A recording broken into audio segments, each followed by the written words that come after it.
العالمین والصلاة والسلام علی رسولہ الکریم اما بعد واذکر فی الکتاب ابراہیم انہ کان صدیقا نبیا۔ کل آپ کے سامنے فجر کے درس میں ابراہیم علیہ السلام اور نمرود بادشاہ کے بیچ میں جو بحث ہوئی اور بات چیت ہوئی اس کا ذکر کیا گیا تھا۔ آج آپ کے سامنے ابراہیم علیہ السلام نے جو باتیں اپنے والد یعنی اپنے باپ سے کہی اور ان کی قوم سے کہی، اس کے بارے میں کچھ باتیں پیش کی جائے گی۔ ابراہیم علیہ السلام کے والد کا نام آزر تھا اور یہ قرآن کریم میں موجود ہے 7ویں پارے میں۔ آزر ان کے والد کا نام تھا۔ یہ بتوں کی، مجسموں کی عبادت کیا کرتے تھے۔ تو ابراہیم علیہ السلام نے اپنے والد سے یہ کہا کہ ابا جان یا ابتی۔ قرآن میں ہم دیکھتے ہیں کہ ابراہیم علیہ السلام جب اپنے باپ سے گفتگو کرتے ہیں تو ان کو یہ کہتے ہیں یا ابتی۔ یا ابتی مطلب اے میرے ابا جان، اے میرے والد۔ یا ابتی کہتے ہیں اے میرے ابا جان، لم تعبد ما لا یسمع ولا یبصر ولا یغنی عنک شیئا۔ کہ ابا جان آپ اس کی کیوں عبادت کرتے ہیں؟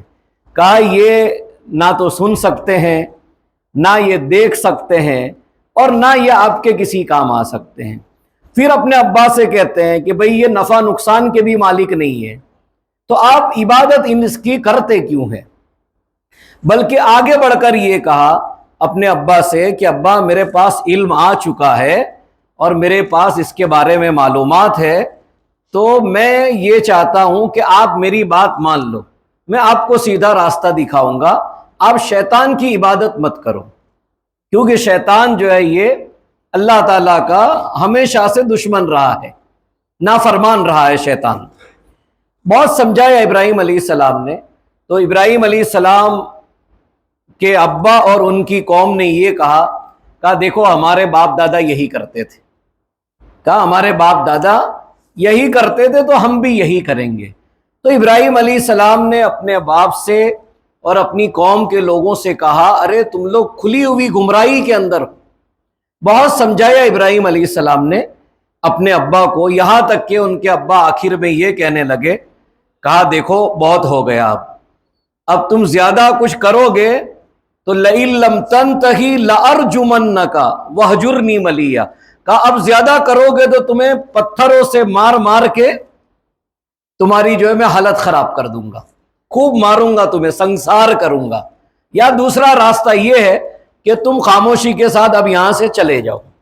یہ ابراہیم علیہ السلام کے ابا نے ان سے کہا۔ تو ابراہیم علیہ السلام جو ہے اپنے والد سے کہا ٹھیک ہے بھائی، سلام علیک، چلو بھائی میں چلتا ہوں۔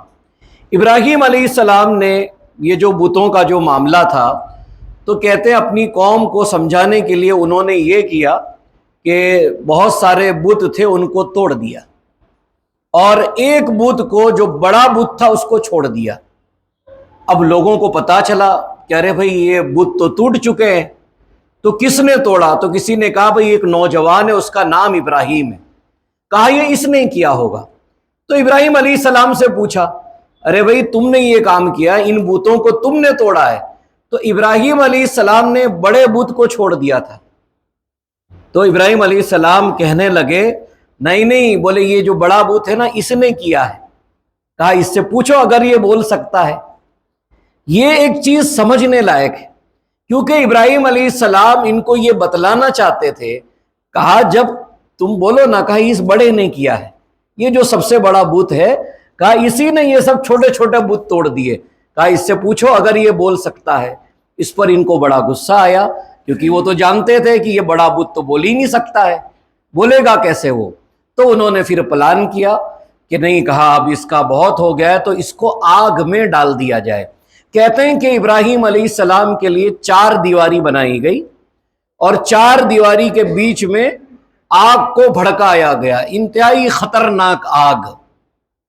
پھر ابراہیم علیہ السلام کو اس میں ڈال دیا گیا۔ یہاں آپ کے فائدے کے لیے ایک بات ہے، صحیح بخاری کے اندر حدیث ہے کہ جب ابراہیم علیہ السلام کو آگ میں ڈالا گیا تھا تو چھپکلی جو ہے وہ آگ میں پھونک مارتی تھی کہ آگ اور بھڑکے. چھپکلی آگ میں پھونک مارتی تھی کہ آگ اور بھڑکے. یہ صحیح بخاری کی حدیث ہے. اسی لیے حدیث میں کہ چھپکلی کو مار دینا چاہیے. اور مینڈک جو تھا وہ ابراہیم علیہ السلام کے لیے آگ بجھا رہا تھا. یہ لکھا ہوا حدیث کی کتاب مصنف عبد الرزاق میں. مصنف عبد الرزاق جو حدیث کی کتاب، اس میں مینڈک کا ذکر ہے کہ مینڈک آگ کو بجھاتا تھا. اس لیے اللہ کے نبی صلی اللہ علیہ وسلم نے مینڈک کو مارنے سے منع کیا اور چھپکلی کو مارنے کا حکم دیا. تو یہ ہوتا تھا. خوب آگ وغیرہ جلائی گئی، ابراہیم علیہ السلام کو ڈالا گیا، لیکن وہ آگ جو ہے اللہ کے حکم سے جو آگ جلانے کا کام کرتی ہے وہ آگ ابراہیم علیہ السلام کے لیے ٹھنڈی ہو گئی. اس میں ایک نصیحت ہے کہ اللہ جس کو بچانا چاہے، جس کی حفاظت کرنا چاہے، اس کا کوئی کچھ نہیں بگاڑ سکتا. دوسرا یہ کہ بہت پیاری دعا جو ابراہیم علیہ السلام نے جب ان کو آگ میں ڈالا گیا اس وقت پڑھی تھی، وہ دعا کیا تھی؟ حسبنا اللہ ونعم الوکیل. حسبنا اللہ ونعم الوکیل. یہ بہت پیاری دعا ہے. جب بھی آپ کو کوئی اگر ڈرائے، کسی چیز کا کوئی خوف ہو یا ایسی کچھ چیزیں ہوں، تو انسان کو یہ پڑھنا چاہیے. کہتے جب آگ میں ڈالا گیا ابراہیم علیہ السلام کو تو انہوں نے یہ دعا بھی اس وقت پڑھی تھی، حسبنا اللہ ونعم الوکیل. تو یہ ابراہیم علیہ السلام کی زندگی ہے. لیکن اس سے سیکھنے یہ ملتا ہے کہ انسان اپنے گھر کے اندر بھی اگر کوئی غلط کام کرتا ہے تو اس کو سمجھانا چاہیے، چاہے وہ ہمارے باپ ہی کیوں نہ ہو. جیسے ابراہیم علیہ السلام نے سمجھایا اپنے ابا کو کہ نہیں، آپ غلط کر رہے ہو. بہرحال اس میں آگے یہ بھی تھا کہ ابراہیم علیہ السلام نے ابا سے کہا کہ میں آپ کے لیے دعا کروں گا مغفرت کی.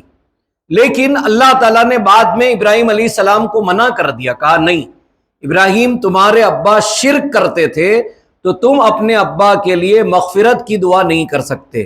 یہ 11ویں پارے میں ہے. تو اس سے کیا پتا چلتا ہے کہ جو آدمی شرک کرتے ہوئے مر جائے، چاہے وہ باپ ہی ہو، لیکن اس کے لیے کوئی مغفرت کی دعا نہیں کی جا سکتی ہے. شرک کرنے والا جو ہے اس کے گناہ کی کوئی معافی نہیں ہے. یہ مختصر سا ابراہیم علیہ السلام اور ان کے ابا کے بیچ میں جو معاملات ہوئے اس کے بارے میں بتلایا گیا. اب آئندہ انشاءاللہ آپ کو ابراہیم علیہ السلام اور ان کے بیٹے اسماعیل علیہ السلام کے بیچ میں جو باتیں ہوئی وہ آپ کے سامنے رکھی جائے گی. اللہ تعالیٰ سے دعا ہے اللہ تعالیٰ ان نبیوں کے واقعات سے ہمیں عبرت حاصل کرنے کی توفیق عطا فرمائے.